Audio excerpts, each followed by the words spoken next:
Good day, everybody. Welcome to another Chew and Chat. It is the perfect day, in my opinion. Perfect day. It's raining outside. It's raining. It's cozy. I'm in my favorite chair. I'm with my favorite gentleman.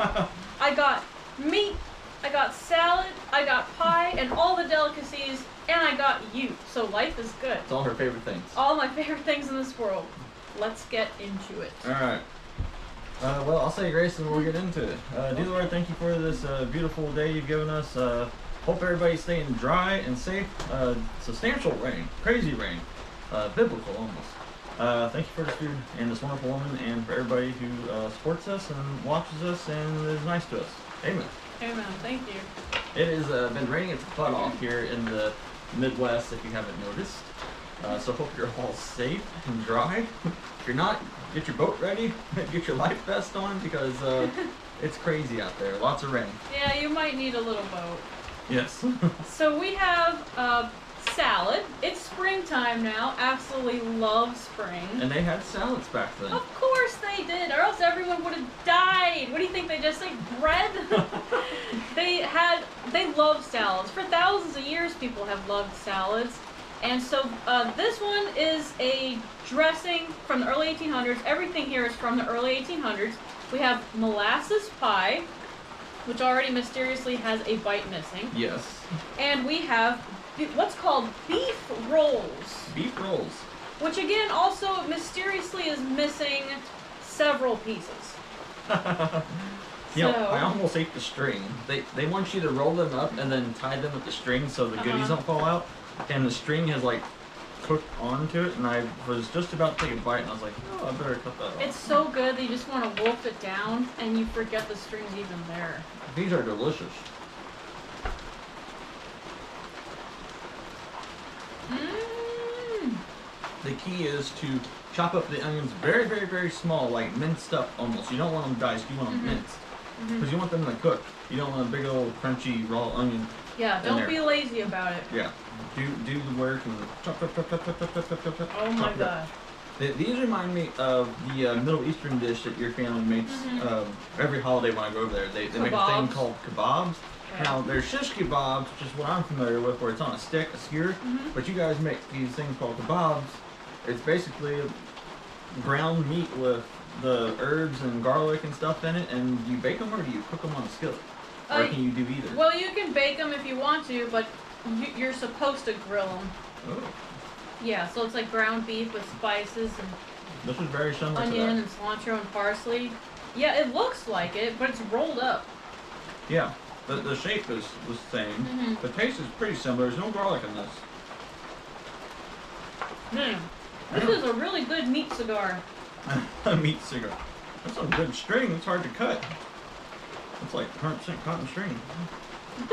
It's a good stuff. So, if you eat it, it's not bad for you, I guess. I'm just kidding. I'm not going to do that. Fiber! Literally.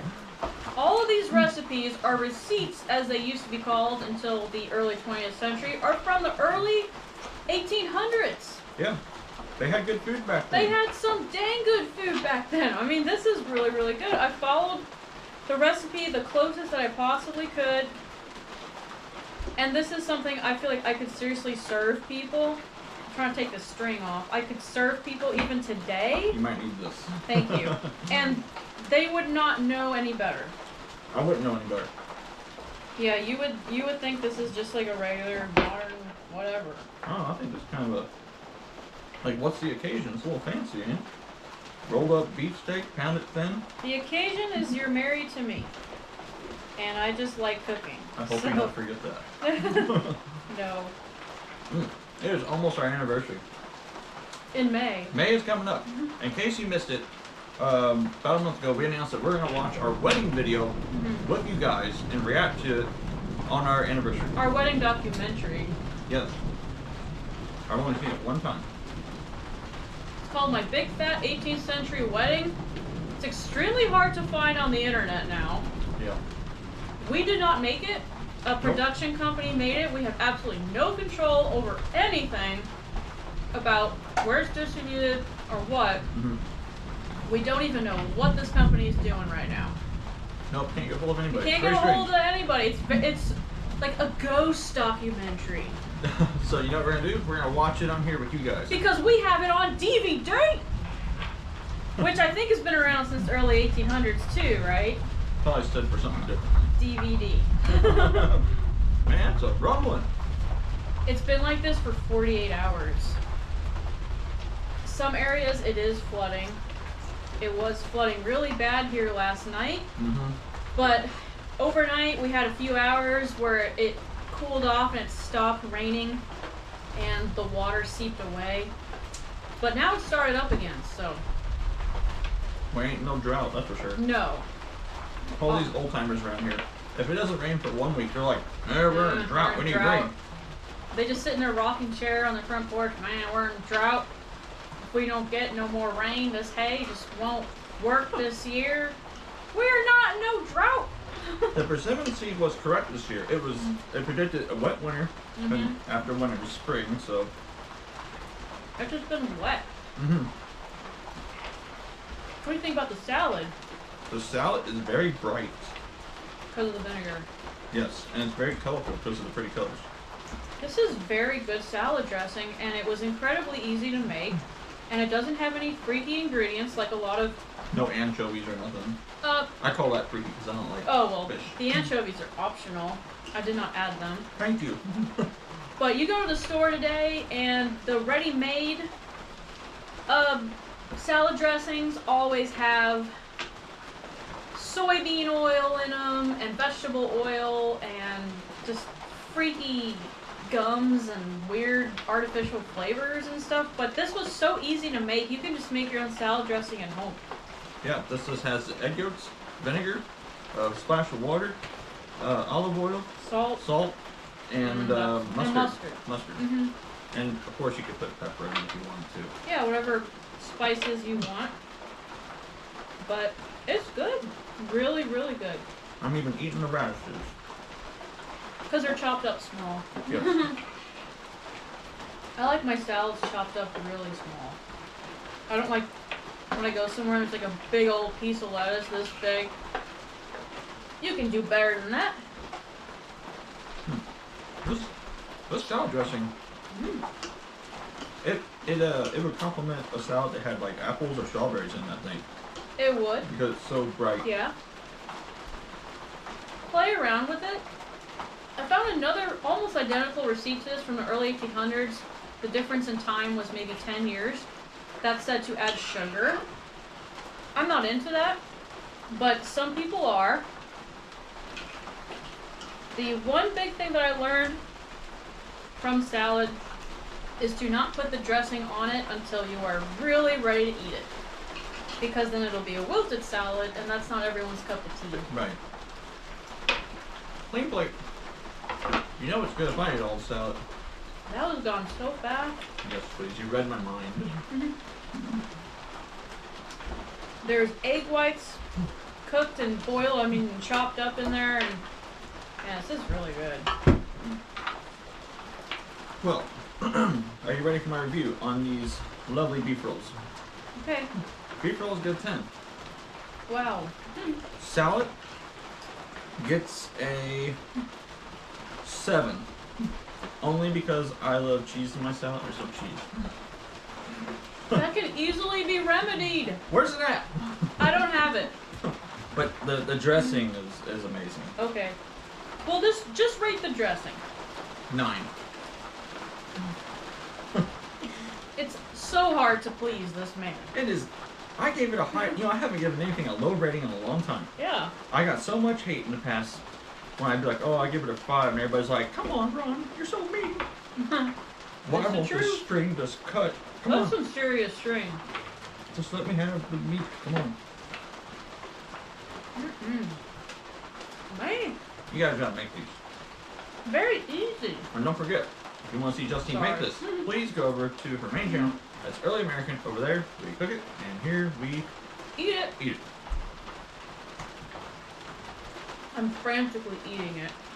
I know. I apologize for my table manners. I'm not sure what to say because I'm just chewing.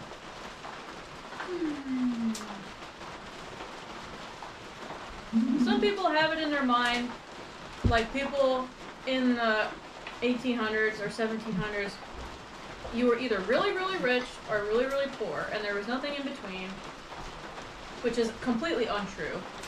The majority of people were not super, super poor throughout the 1800s. I'm talking so poor that you could only afford to eat bread and potatoes and onions.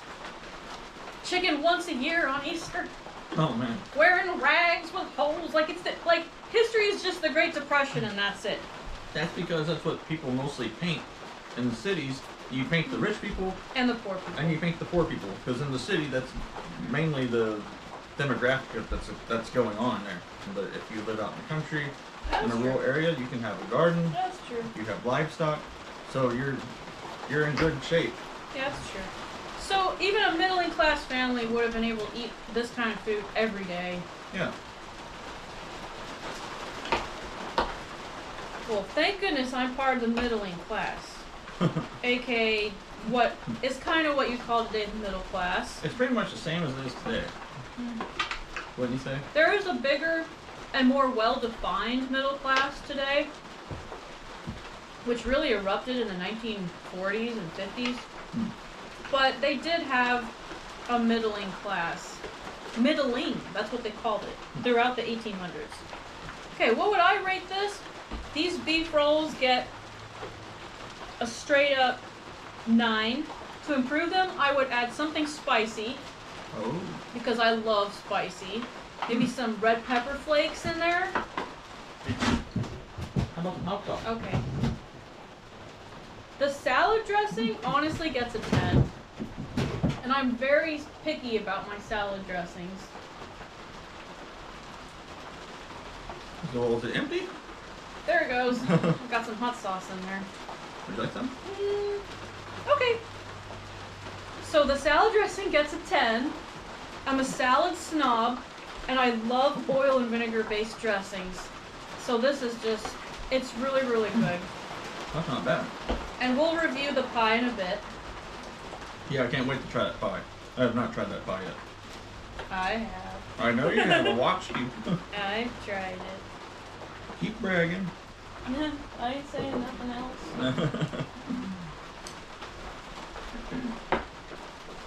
Okay, let's try it with hot sauce. That sauce pretty hot. Oh man, that's good. It's spicy. When you cook these beef rolls, by the way, keep in mind, unless you're someone who has unfortunate mental health problems where you overcook your beef to the point where it's like shoe leather. But for the majority of people, we like our beef medium. I like my beef medium. I'm a medium guy. Yeah, so these cook very, very fast. These were done in 5 minutes, maybe 6. And it was a hot skillet. So you need to stand over that skillet the entire time it's cooking, or else before you know it, it'll be overcooked. And rotate and flip them frequently. That was delicious. Absolutely delicious. Man, that's good with the hot sauce. Okay, now these are a 10.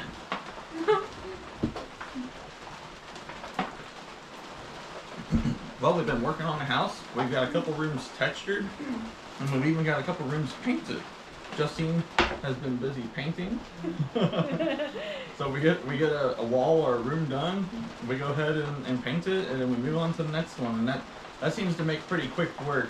Yes. I know you should make one big mess at a time, or do one thing and then move on. But when there's 2 of us, if we can get it textured and then move on to the next room, the other can come back behind and start painting that room when it's dry, and it's working out pretty good. So we're getting there. We have to move in by May, sometime in May. Yeah, little Ronnie is coming at the end of June, which you are 29 weeks as of today. Oh boy, it's it's coming quick. I'm still doing very good. Yeah, the only trouble is just tying shoes, right? That's it, really. But I'm still doing it by myself. I refuse to give up my independence. I offered, but she says no, not yet. So. But I am only 7 months technically. I just hit the 3rd trimester, so we still have quite a ways to go. So things might change by the time I get to, let's say, 37 weeks. And at that point, I'll be wearing slippers. Just push you around in a wheelchair. Yeah. Now, I'm sitting in my favorite chair. This chair feels so good on my back. Because I have noticed that lately my back feels like a candy cane. Like it's shaped as if it's an old piece of wood that's all curled up. Oh, man. So, I'm having a hard time in my automated horseless carriage at times. The seats aren't comfy. There's not enough support there. So I guess you need lumbar support. If it's the mid, that's the lumbar area, I think. I suppose. I just noticed that sitting in a hard back chair feels so good, but when I sit in a soft chair, like in a car, after 20 or 30 minutes, it burns because I have no support on my weirdly shaped back. That is strange.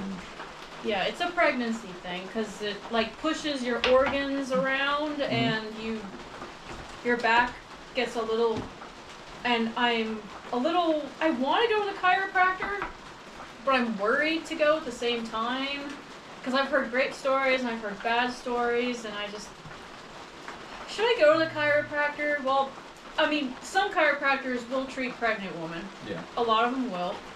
You just gotta let them know ahead of time. The guy I go to, I sound like a bag of potato chips being ruffled. In the past, I've tried going to those ones where they put you on a table and like the center of the table drops out, and they use the machines. That stuff don't work for big people like me. So I go to a guy that will. He jumps on top of him. Oh yeah, but I feel great when I walk out of there. It's one of those hurts so good kind of things. They'll try to like twist my hips one way and my top half the other way to get things to lock in position or go back in position. And sometimes it takes a couple ugga-duggas, and then when it finally pops, you hear the pop, and it's like, ah! And it's like, that feels great. You really hear it. It's a little dramatic and scary. Yeah, but I don't have to go too often. I go maybe once every 6 months when I've tweaked my back. Right. But I'm doing really good otherwise. Yeah. I'm sleeping great. Eating great. I'm eating a little too great. Ate a whole pizza the other day by yourself? A large vegetable pizza. I ate it by myself. No, I didn't eat dinner after that. That was my lunch, and I was like, I'm good for the rest of the day. Me and my dad were out working on the house, and she's like, yeah, I'll bring you guys pizza. And so she drops us off a pizza, and I get home, and there's a pizza at home box with 4 pieces left. It's like, oh, where did this come from? I went and I picked up 2 pizzas. She didn't tell me about that. On the drive to the house, I started nibbling on one of the pizzas, the vegetable one. And by the time I got to the house, it was half gone. And I realized, well, I can't just give them a half-eaten pizza. That's really tacky. Can't do that. You gotta finish it. So I just kind of secretly tucked that one away and gave them the other supreme pizza. And I said, there you go, guys. Okay, I'm going to head on back home. Thank you for working on this. You're doing great. Meanwhile, as soon as I get back in the car, Oh, that's funny. Well, hey, can I show them the thing I made? he's been up to something. Yes. So last time I mentioned to you guys a thing called Raspberry Shrub. We recently went to the Thornhill Mansion at Vals Park in St. Louis for a cooking class last month. And one of the drinks that they had prepared there was Raspberry Shrub. And the Raspberry Shrub is a vinegar drink. And it's made with vinegar, sugar, and the fruit, raspberries. And it's been strained out and it's been sitting for a week. And I have some here for you. Please forgive me for my mason jar. The mason jar is not historically correct. Those things did not exist until the Civil War. So this is not historically correct, but I don't have a bottle for it yet. And I wanted you to see how red it was. This is pretty thick stuff. And it's a syrup, if you will. Tell them how you made it. So what I did was I took a big old packet of berries, stuck it in this jar. I mashed them up gently until they're all mushed up. And then I added, I don't know, a cup or a cup and a half of sugar. Let it set for overnight, do its thing, dissolve. Turn into a syrup. Yeah, and then I strained it through a sieve, and then I added equal part of whatever fruit juice there was, vinegar, and then it's been sitting for a week. So now what you do is you pour up some equal amounts of this and equal amounts of just plain water. Or if you want to get fancy, use sparkling water. So you want to try some with me? Yeah. We'll see if it tastes anything like it tasted at the Thornhill Mansion, because that stuff was delicious. It tasted like a melted Jolly Rancher. Put this lid on there. You. The sugars must have gotten dry. Okay, I have a ladle here, because I don't want to make a mess, because we got these little toasting glasses, so let's see. Ooh, I smell it. The catch to this stuff is it tastes absolutely incredible. But it smells like vinegar. But it smells like vinegar, so you can't smell it or it'll kind of ruin the experience. Yeah, the trick is to not smell it, or not sniff it, just drink it. A little more for mine. Raspberry Shrub was a very popular drink in the 18th and early 19th centuries. And there was... Ooh, that's potent. You can make it out of a whole bunch of different fruits, but raspberries seem to be popular. This is gonna be good. Okay. Non-alcoholic. It's just raspberries, sugar, and vinegar. Now there is alcoholic versions where you can add rum to it. Rum, yeah. Or gin, or whatever you want. Okay, so... Water. Water. It's like a concentrate. Yes. Add a little more water so it's 50-50. Okay, shall we toast? Yes, but I am still chewing meat, so I might need a moment. So it has changed colors. It looks more watermelon-like now instead of blood. Yep, because of the water. It's very pretty, isn't it? It is very pretty. And it doesn't really stink like a open jar of vinegar. It just, you smell vinegar. Yeah. It smells like Jolly Ranchers almost, you know. Mixed with vinegar. Oh man, this is gonna be delicious. I'm having flashbacks now to that cooking class.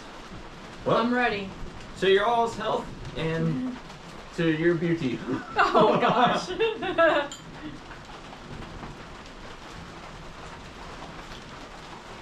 That's good. That is good. It's okay. You need to add more water to mine though. Yeah. It burned a wee bit. It's a like- little strong. I get a burn from vinegar, but I don't taste vinegar. I think. Whew. All right. It tastes like strawberries this time. Yeah, what they made tasted like watermelon almost, but I think I might have put too much sugar and maybe just a little too much vinegar. The sugar's good. You think the sugar's good? I think there's okay. too much vinegar It's in it. very sharp, but it's not nasty sharp. But That- you can fix the vinegar part by just adding more water. Yeah, but does it taste it now? Does it still taste Okay. fruity enough? Either way, it's good. Believe me, you gotta try this. It's delicious. But Much better. this is also This is also Yeah. the first time I've ever made it. This is much better. Yeah, you just had to add more water. It was too concentrated. Okay. It didn't burn this time. Yeah. Serve me up Oh, you another want another one? glass. I gotta save some of this. We're going on a road trip this Yeah, week. we're gonna give it as a gift. I'm not gonna say anything more about it until we get back, but okay, I'll try it again. Yeah, it I'll needed do- more water. I'll do one of them and then 2 waters. How about that? So, I think it's comparable to something called kombucha. I have no idea. I've never had that, but I think it's a fermented fruity flavor, or could be a fruity flavored drink, and I think it probably is comparable to what this is, but this tastes like a straight up melted Jolly Rancher. It does. That has a little hint of a burn when you drink it. Would you like to toast this time? Okay. To whom are we toasting? I don't know. I don't. We're toasting to you. May you have a lovely hot bath tonight. Rub your feet and your back real good. Eat some real good food and snuggle up with a magazine or a book in your favorite fuzzy pajamas and just wake up feeling well rested and life is grand. That sounds like a really nice time. It does. To your health. Oh, that's much better. So, pink. That's good. That's what you want to go for. Light pink. Okay, yeah. That is so much better. You gotta That get the is- ratio right. I'm even sniffing it, and it's not near as potent as Okay. the one at Thornhill was, because that Okay. burnt my nose up there, but this... This is good. Okay, This is very good. I did it perfectly. What can I say? 3 ingredients. I won't change a thing. 3 ingredients. Oh man, that's refreshing. That is so good. Vinegar is good for you. I mentioned switchel. Switchel is good for you. It's like a historical Gatorade. It's full of electrolytes. It's got a little bit of sugar in it. It's got vinegar.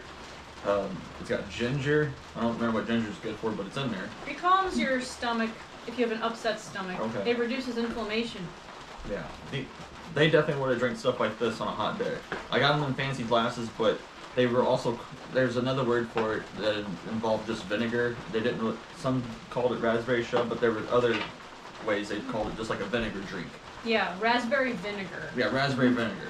I've seen it called that. So it's to replenish you, but also pep you up because all the sugar in it. But I'm sure you could, have that in a fancy setting as well because it's quite tasty. Try it with a whole bunch of different fruits. You tried it with blackberry and that was a flop. I did try it with blackberry, and I tasted it last night just a little bit, and it did not work out. And I know why it didn't work out is because it was store-bought blackberries. We've made pies in our lives with both fresh blackberries and from the store because we couldn't get a hold of fresh ones, and they're completely different.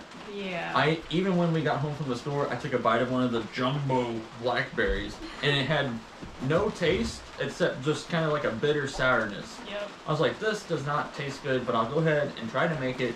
It did not work out at all, so I poured the stuff out.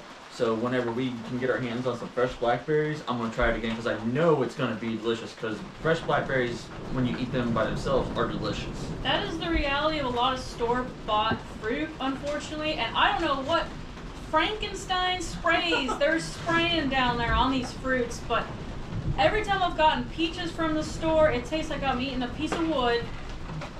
The apples taste like straight up styrofoam, unless they're organic. For some reason, organic apples do taste better, and yeah, you should probably be eating that anyway because of the stuff they spray on it. But it doesn't taste anything like homegrown backyard fruit. No, it doesn't.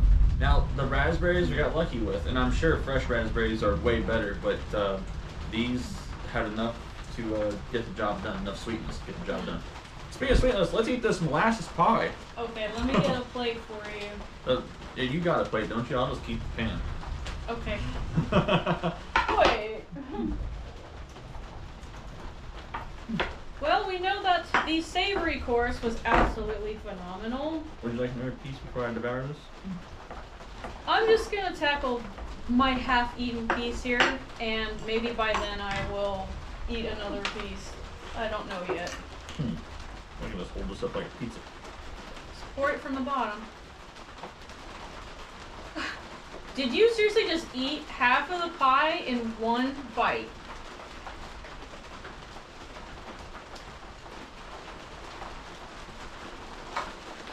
Were you counting? 3 bites, guys. 3 bites. What are you? You would win a hot dog eating competition. I'm choked too, and I haven't swallowed it. But still. Impressed.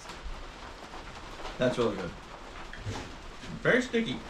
So the way I would describe this to you all at home is this tastes like pecan pie without the pecans. I'm picking up on that. This definitely reminds me of pecan pie. It has that gooiness that you would find in a corn syrup based pie, like pecan pie, but there's no corn syrup in it. I don't know how it managed to be like that. Because it's molasses, so I guess it's Sticky. sticky. This is really good. And it's not very custardy either. We were worried it was going to be kind of custardy because it has a bunch of eggs in it. I don't like custard. At least not the ones we've made on the show. Yeah, They haven't turned out. Maybe modern custard is really good, but historic custards are just... I don't need to say anything else. This is really good. This is really, really good. This is... Okay, everything. These beef rolls, this salad dressing, which this is actually like the second time I've made this, by the way. But the first time for this, So smoke. I was gonna say, why is it so smoky in I thought here? we were on fire or something. I think the rain finally came through our chimney and put our fire out. And now it's smoking. Yeah, it's pouring outside. Well, as long as we ain't on fire. Yeah. Okay, I was saying everything here is worth repeating. It's really, really good. Oh, absolutely. You better repeat this pie and those rolls for sure. I'm looking around like, what is on fire? Yeah, you guys remember that one time the candle fell through and we didn't know it? They burned the last half of the chew chat on the mantle. And we were oblivious. Well, let me see if I can get this going again. Oh. This is so good. This is so good. I am incredibly happy.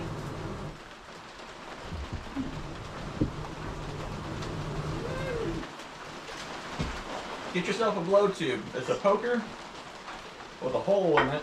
Yeah. And you blow. Works great at campfires and for fireplaces. You ain't got to get down there and do this or use the bellows. No, bellows. Blow tube. Best investment ever. Get with the times. Bellows are old school. It might sound hilarious, but I literally travel with that blow tube. Look, there's flame going back from here. Okay, good. That should make the smoke stop. And I think the rain just got in there. Yeah.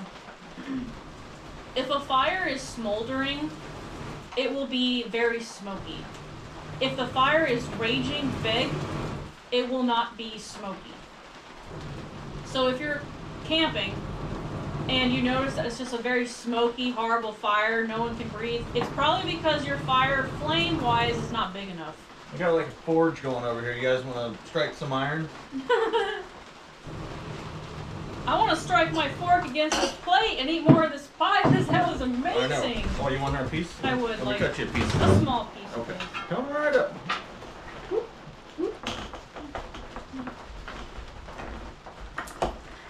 I will say you did a darn good job on this crust. This is puff paste, so you got to roll it out, put the butter in it, flour it over, roll it out, put the butter in it, fold it over, roll it out. This is puff paste from the Virginia housewife. I think it's 1831, maybe 1830. It had 3 ingredients in it. It had butter, flour, and water. Mm-hmm. And honestly, it wasn't that hard. I made it in 10 minutes. It's just time consuming, that's all. Yeah, if you think 10 minutes is time consuming. Depends on how hungry you are. Maybe it was 15 minutes, I don't know, but it wasn't bad. It wasn't hard to do. It does take I don't know how to say it, but when you roll it out, you can't go. I was really carefully rolling it out. Just you gotta be gentle. You gotta be gentle with it. And there was enough in that receipt to make the bottom crust for that, and enough for a pie that was 2/3 that size. Yes. I love the flavor of this. What would you rate it? I don't think we've rated it We yet. have not rated it yet. Okay. This gets a 12 out of 10. It's very good. I'm not just saying it either. Make it. Make it. If you don't believe me, make it. Make it. It's a dark and stormy night, and we're here eating pie. Mm-hmm. Yep, this is a keeper. This is a very good winter or fall pie. But I don't care. I'll eat it whenever. I do love molasses. I love gingerbread. Do you like gingerbread? I do like gingerbread. We've made it a couple times here. Yeah, I love gingerbread. That's real good. Which has molasses in it. Molasses lasts year round. It does. In the jars, so it's always in season. If you It ask me. does. I think you're seriously just like eating the entire pie. Well, we ate all the beef bowls. It's okay, we had a few bites of salad. It cancels everything It does, else out. right?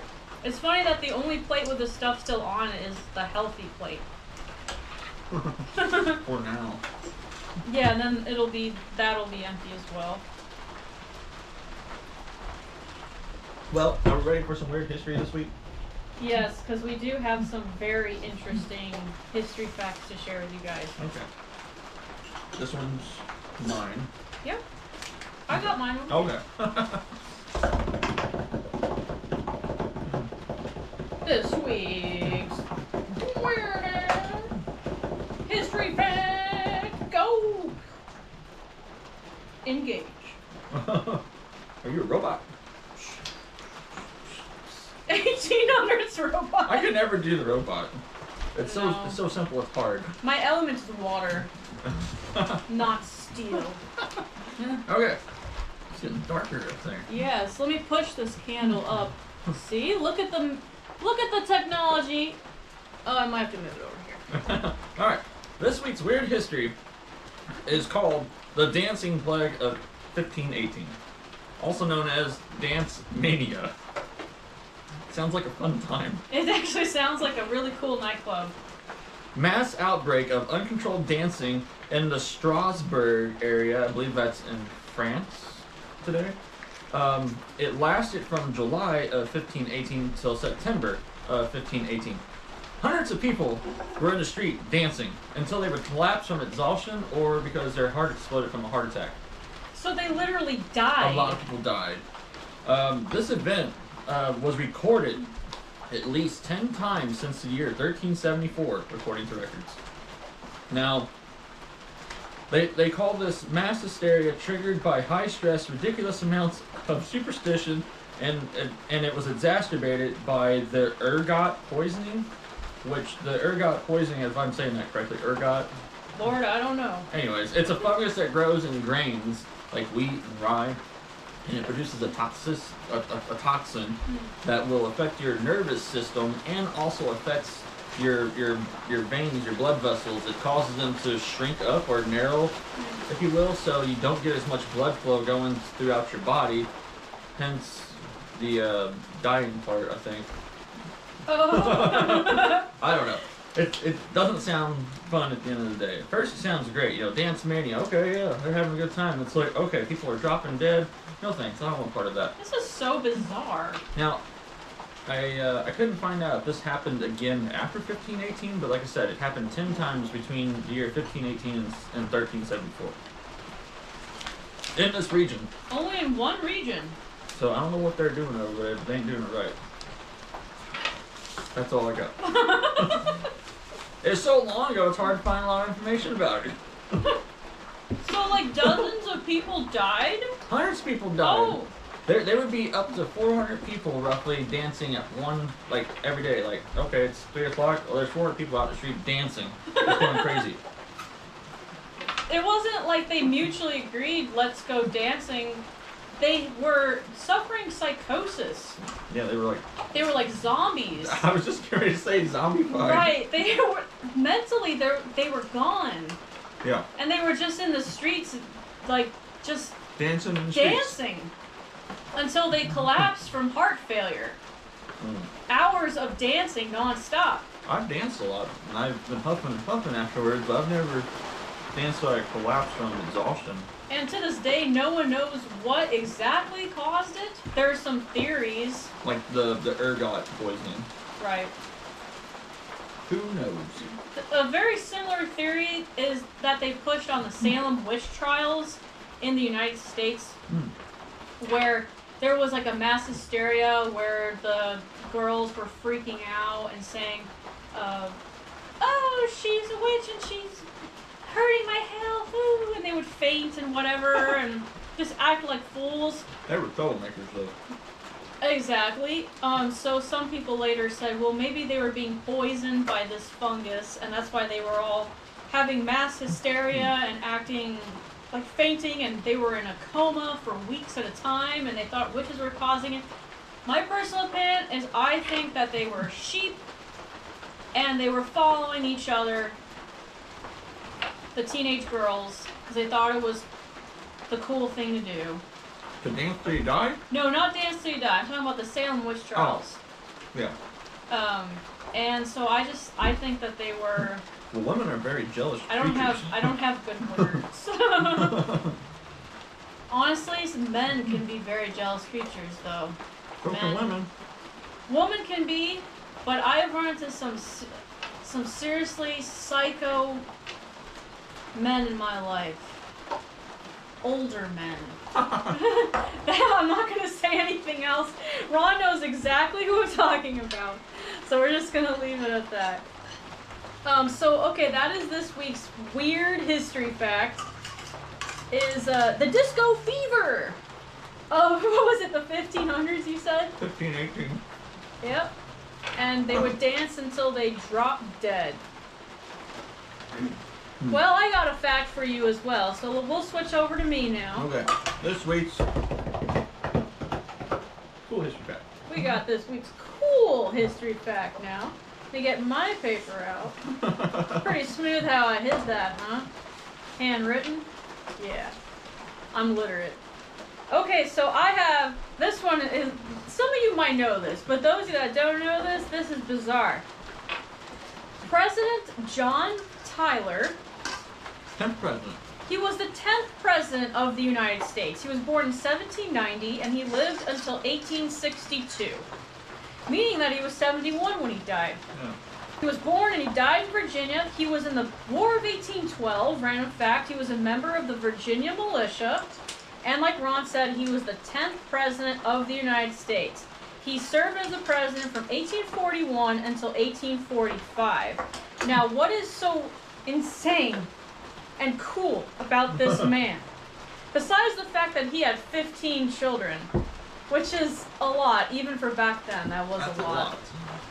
The coolest part about this gentleman is that his grandson is still alive. So that means somebody who lived in the 18th century, there's only been 3 generations since then, and they're still alive. Or 2 generations since then, and they're still alive. Yep. You can't get any closer to the 18th century than that. You might be thinking you just misheard what I said. His grandson is still walking on this side of the dirt. Yes. He now, is he's alive. Old. He's old as dirt. But his dad was old as dirt when he had him, and then his dad, was also Mr. Taylor, was old as dirt when he had him. That's how this works out. Okay, how is this possible? There's no way that there's someone alive today whose grandpa, not great-grandpa, Yeah. grandpa was born in the 18th century. I think he's the only one. As far as I know of, he's the only one. I mean, there might be some other people, but they weren't presidents, so it's not really recorded, I suppose. I mean, you could probably count them on 2 hands, maybe. Yeah.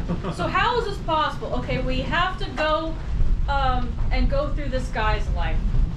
He was married twice. We're talking about President John Tyler. The first one was to a lady named Lydia, married in 1813 to John Tyler, died in 1842. She was only 51 years old. She had 2 strokes, unfortunately. So President John Tyler, he wasted absolutely no time. Literally a couple of months after she died, her body wasn't even cold yet, he remarried. He remarried a lady named Julia, who was born in 1820. That means that she was 30 years younger than him.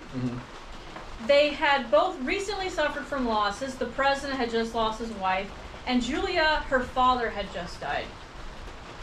So she was vulnerable.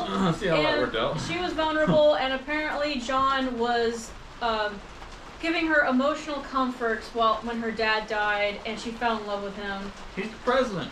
And he was still technically the president, actually. So who's gonna say no to that? Yeah, to be honest. Good for him. So they married in secret, because even back then that's very controversial to remarry so quickly after your previous partner dies. Yeah. So they had to marry in secret, and she was the first lady for the final 8 months of his presidency.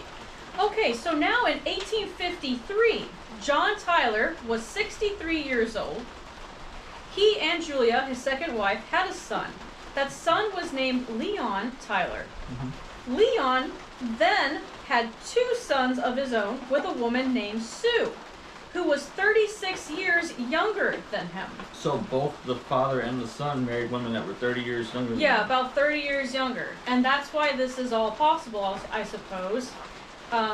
These sons, aka John Tyler's grandsons, were Leon Tyler Jr. and Harrison Tyler.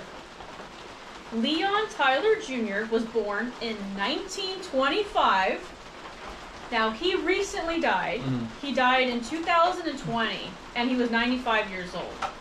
Harrison Tyler, however, was born a couple years later in 1928, and he is still alive to this day. He is 96 years old. Wow. That's awesome. That's pretty crazy. Unfortunately, they never met their grandfather. No, there's no way they could have. No. But they were born in the 1920s, and that's why it's possible, because my grandpa, he recently passed away about 6 months ago. He was born in the 1920s, and he was 97 when he passed away. So Harrison Tyler, the one that's still alive to this day, maybe you're thinking, okay, come on, he's a politician, he's a congressman, just like his grandpa. Absolutely unrelated. This guy is a chemical engineer. He co-founded a water treatment company called ChemTreat Incorporated. So he has nothing to do with politics whatsoever. Nice. But he's still alive. That is cool. That's pretty cool. That's a cool fact, Don. Thanks for sharing that. Yeah, no problem. And I don't think he gets any sort of special pension for being the grandson or anything. No, but I'm sure you get recognition, and rightfully so. You're the grandson of a American president, and you're only 2 steps away from somebody who lived in the 18th century as far as genetics go and stuff like that. You get bragging rights. Yeah. This reminds me of how a couple of years ago, the last Civil War widow died. Yeah, how did that work again? The way that worked, and I don't have that information in front of me, so I'm just going off of memory here. He married somebody that was extremely young as well. Okay, so this gentleman who was a Civil War veteran was on his deathbed dying because he was so old.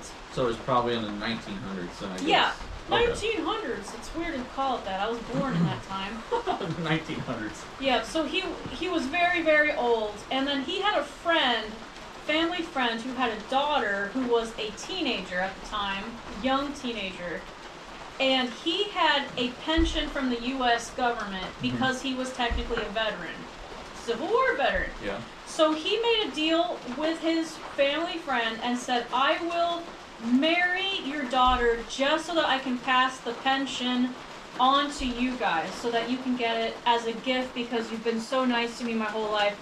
But even though they were legally married on paper, they had absolutely nothing to do with each other.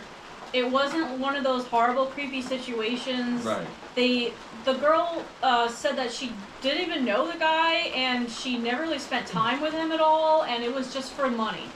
It was just an arrangement for money. Well, that's a nice thing to do for your neighbor or your friend or whatever. Yeah, marry your daughter off.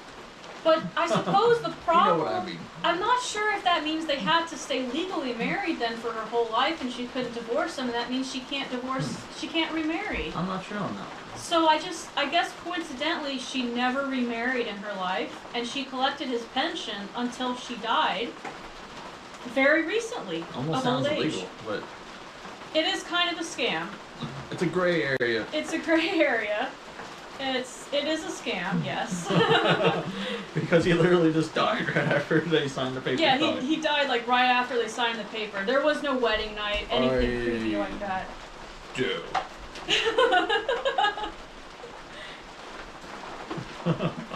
Did you just eat all that pie? I did! Oh. It's been a while since I've done that. I feel great. Okay, I'm not expecting him to I'm say gonna have to feels loosen great. these buttons though a little bit. Yeah, they're about to pop and knock the camera over. I Well, hope you could hear us over the sound of this rain. yeah, I hope the rain ain't too loud. Yeah. Oh, man, these buttons are tight too. Dang it. I can relate. I actually haven't bought any maternity clothes yet. No, you haven't.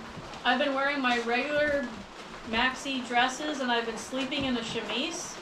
So I think you'll make it. I'm gonna see if I can make it the whole way without actually buying any maternity clothes because I'm a cheapskate.